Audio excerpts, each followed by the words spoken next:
That's how you get me into it. Hi guys, Matt Haycox here, and today I've got another interview that I'm really excited to both do and let you guys see.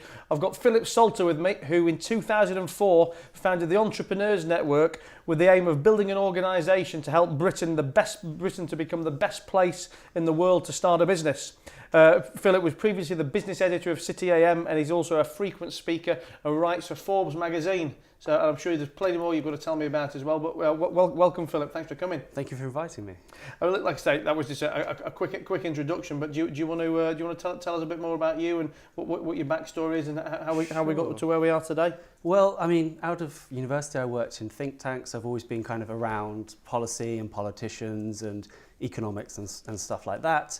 Then kind of worked as a journalist for a while and realised there wasn't a think tank there to kind of support entrepreneurs and be like kind of the voice of entrepreneurs. There were some that were the voice of small business or the voice of big business, but not the kind of entrepreneur that I think needed kind of representation. So started off as a side project, so just a small thing to kind of test out. So originally self-employed, working with another organisation, and then slowly kind of gathered momentum, actually quite quickly gathered momentum, and now it's kind of full-time employees kind of trying to change government policy, but also trying to support entrepreneurs with their growth. So kind of we see ourselves as a bridge between entrepreneurs and politics and politicians and stuff that's going on to try and help explain what's going on for both sides. And lobbying aside, how do you actually support businesses on a kind of a more granular day-to-day basis? Yeah, so I mean, we help with information, I suppose. So if something changes, let's say there's a change to immigration rules or a change to tax, we try and put it into plain English. So my background's journalism, as you said, and other people as well that work with me. So we try to make it clear, like, actually, this is how it's going to affect your business, and cut out all of the kind of like nonsense words, I suppose, that confuse people, confuse like me when I first read it as well, because it has to be put in a certain way. And then we also have kind of various projects that we run for various groups of entrepreneurs that help them kind of scale, and less about policy and more about like how to like grow your business, how to internationalize. So we have something called the Female Founders Forum, which is a big group of female entrepreneurs, and that focuses on kind of some issues affecting them, but also just generally a good kind of meet-up group for female entrepreneurs. And we have something called the Leap, which is for fast growth companies that we do with the FT and Michigan Dorea, and we kind of do some work there, like focusing on 100 very fast growing businesses, put them in the same room to just chat about their business kind of experiences and knowledge. And I mean, you've probably almost answered my question. I was going to ask, who is your kind of target entrepreneur? Are they smaller, more one-man bandy businesses, or I mean, do you work with the full spectrum of companies? Yeah, I mean, it's a tough question because it's something where we like people to kind of self-identify, I suppose. So the thing that connects them all is ambition. So it could be someone who's just started a business, or who's self-employed, or even someone who's thinking about starting a business. But if they have that ambition, then that's the thing that ties them together. So we could have a round table with someone who's super successful and like serial entrepreneur, but also a startup next to them who also has the same kind of ambitions, because ultimately, business is a tough game. Like, people fail, and we're not there to pick winners. We're just there to support people who want to, give it a chance, give it a go. And how do you guys make your money? Is it something you charge the entrepreneurs for? Or? So some entrepreneurs give us money. So we sometimes, some of them are very successful. They kind of agree with what we do, and at some stage in the relationship, they either offer or we say, "It'd be nice if you gave us some money." But that's not the main funding. We partner with kind of large organisations who kind of agree with what we do and want to kind of support them, but also have their interest in accessing those entrepreneurs. So it's like a sponsorship model for you guys, but the actual entrepreneurs themselves, if they attend, it doesn't cost them. No, exactly. Because some of them are like around policy. So in a sense, we're kind of using them to get information as well. So we can like basically lobby on their behalf better. So they enjoy the events, they get stuff out of it. I think they make interesting contacts as well, but it's not purely for their benefit, it's also for our benefit and also for the sponsors' benefit as well. So, and also we want to be a large group, so obviously offering it for free means it can grow, the network can grow much quicker. How many entrepreneurs have you got in there? We've got over 10,000, so people that are kind of signed up to us. I mean, it's quite it's not the strongest relationship, obviously, because it's kind of most of it's digital and online, but we try to get people along to events. We do a lot of events outside of London as well, so people can kind of meet us and actually kind of get a better sense of kind of what we do and what we represent. And what's a typical event? Is it do you have a speaker? Is it on a topic? Then a bit of networking afterwards? Yeah, so there's always an element of networking, I suppose. So we always like have time for people to meet each other afterwards or before the event. I suppose like two typical events that are quite different. Let's say you have morning breakfast events, so quite relatively early, like 7:45 for 8 a.m, finished by 9, and then networking. And those will be quite focused around an entrepreneur who's very successful. So I think like a recent one was like founder a lot of Fever Tree or something like that, where he comes and speaks, talks about how he like premiumization of that tonic water. We used to have gin and tonic at breakfast. Exactly, yeah. Well, that would be nice, but no. Although entrepreneurs, I don't think are so keen on drinking on the whole, sadly. That's how you get me up at 7 in the morning. Yeah, exactly. I've got a croissant and a G&T. Absolutely. So yes, and they that's one event. Or another one would be we do quite a lot of events in the House of Commons because we run a group called the APPG for Entrepreneurship, and that's made up of like MPs and kind of peers who are interested in entrepreneurship. So that was like a bit more of kind of prestigious thing and quite big events for like a couple of hundred people who are interested in a subject matter that's like a policy thing. Have you any particular success stories of anyone who's been in the network and the club that springs to mind? I would say so. I guess our focus is on policy rather than necessarily the businesses. So when we think about success, it's more about like what policies have we influenced. So the main thing that we've achieved, I suppose, is we put a lot of work into the startup visa, which is a visa for basically international students. When they finish, they used to have to go through their university to get to say, I want to be an entrepreneur.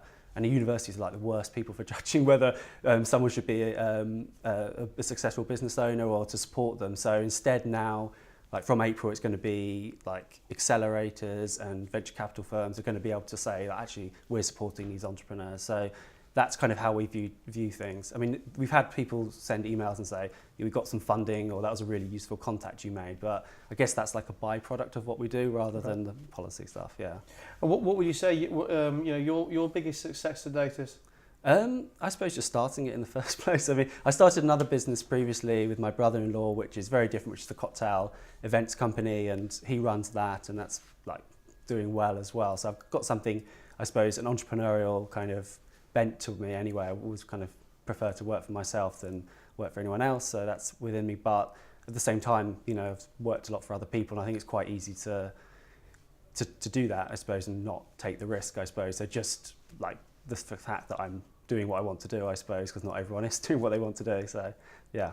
And tell me, I mean, obviously you've got a couple of other businesses, and I've been an entrepreneurial character. I think I'm sure you'll have had plenty of ups and downs. And any particularly scary moments along the way that spring to mind? I suppose it's always the challenge of when you employ people. I think that's the thing where it suddenly changes. How many staff have you got now? So 3. So it's still relatively small organisation. I mean, it's the nature of the space that will. Most think tanks are kind of 10 maximum, really. But just knowing you're responsible for people and people's, paying people every month, it's not the same as when you're doing your own thing so yeah, that's the thing that changes. And when you kind of have to grow up and be like, okay, this is a serious business, and got to look after people and all that kind of stuff that doesn't come when you're doing your own thing or working for other people. The end of the month always comes around a lot quicker when you own your own business. Yes, it does, yeah. we all hate February. That's true. Although I do like paying people. It sounds funny. I didn't think I'd have that. I hate paying taxes, obviously, everyone does. But paying people is actually, it's quite nice doing that every month. But maybe that doesn't last forever. But I do have a little thing like, okay, it's nice that I'm doing something where I can actually, kind of spread the value to other people. So one thing I like to talk a lot about is mentors and mentorship, and I'm always happy to admit it's something that I probably took on far too late in life, and I think I could have probably navigated the choppy waters a lot better along the way if this was something I'd got in my early 20s rather than my late 30s, really. But have you got any mentors now? Have you had any mentors along the way? I've always really wanted like the perfect mentor, I suppose. I've got people that really kind of I guess help me out, because we've got advisors to the network, and those people are often entrepreneurs, so they've been there and done that. And obviously we're doing lots of events with entrepreneurs, so often you'll have a chat afterwards and you can kind of bring up your own business challenges and they can give you advice. So I remember getting a piece of advice about how to kind of take the business forward, and it was quite a straightforward piece of advice, which is you need to put your prices up really for what you're doing.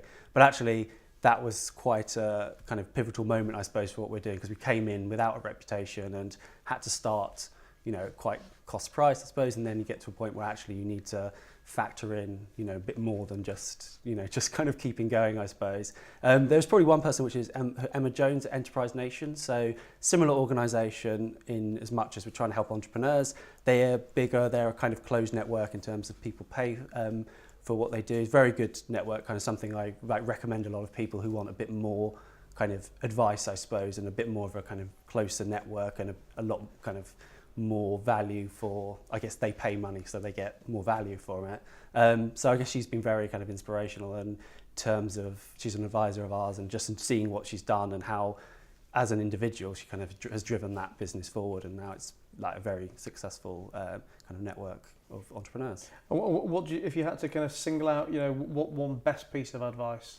I'd say, I guess it's just perseverance, I suppose. I mean, I think every entrepreneur has times when they could have given up, and I think that's a natural feeling that people have, and I guess people either have it or don't anyway, but just knowing that, and as the more you do it, you realise there's going to be ups and downs, and just to keep going and find support, I suppose, from other people when that happens, and probably speak openly. There's quite a lot of work now going on around mental health and entrepreneurship and startups and self-employed, and I think that's something that I don't think probably much about, but it's something that comes up quite a lot in some of our events. So I was going to say it's something I can't really talk too much about it today, but you'll see more coming out of it from me over the next few weeks. But that's something we've got heavily involved with of late as well. So. Yeah, I think it's underappreciated as well. I mean, large companies now doing quite a lot of work around it because they have the resources, but I guess it's just one of those things where I think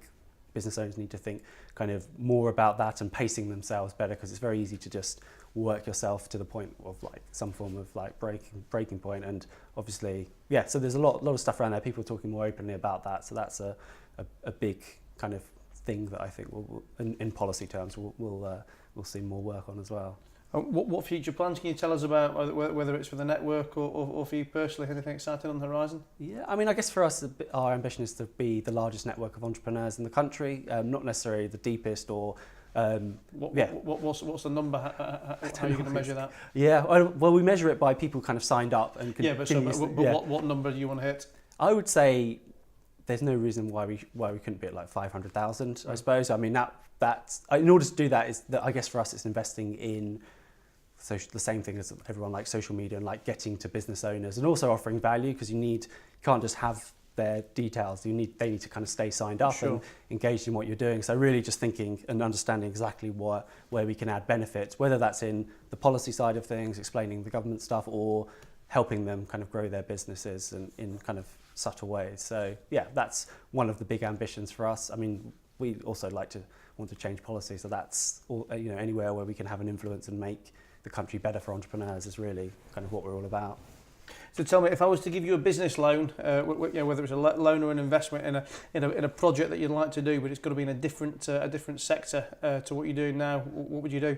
I say one thing that in the long term I'd like to get into is helping people kind of with their, like people who have business ideas or people who want to go and study something but come from extremely kind of underprivileged backgrounds. So let's say, people in like the poorest countries of the world, and finding a way to identify those people with a real talent and ambition and drive, and be able to support them and their families during the process of them going from obviously identifying them to succeeding, but for it to be an organisation where they then kind of give back to their community, I suppose. So that's the kind of thing that I'd be interested in. There's a company that does it for universities, so they offer loans to people that want to go to university but don't have access to finance and have a lot of talent.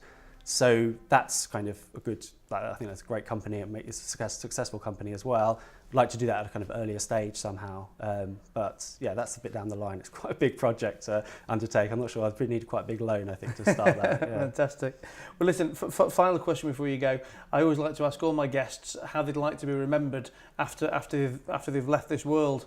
But I always like the question to be answered very specifically as to how you would have your tombstone engraved. Oh, well, okay. I'd say, I guess someone who put in left the world with more than they kind of started it, I suppose. I mean, my background's relatively kind of feel like I've come from like relatively little to being at least moderately successful, I suppose. But also, I guess, in the relationships as well that you have with people and everything, to come out net positive. So I'd have to get the wording, think about the wording, but something that just said did more good than harm, basically, because obviously that's, I think everyone would like to think that their life is a positive thing to the world, yeah. Perfect. Well, listen, Philip, thanks a lot for coming. It's been fantastic to hear more about you. You guys have got to go and check out the Entrepreneurs Network and help Philip get to his goal of 500,000 members sooner rather than later. But I hope you enjoyed the interview as much as I've enjoyed talking to Philip. And thanks a lot for coming, buddy. Awesome, thank you. Thank you. Cheers.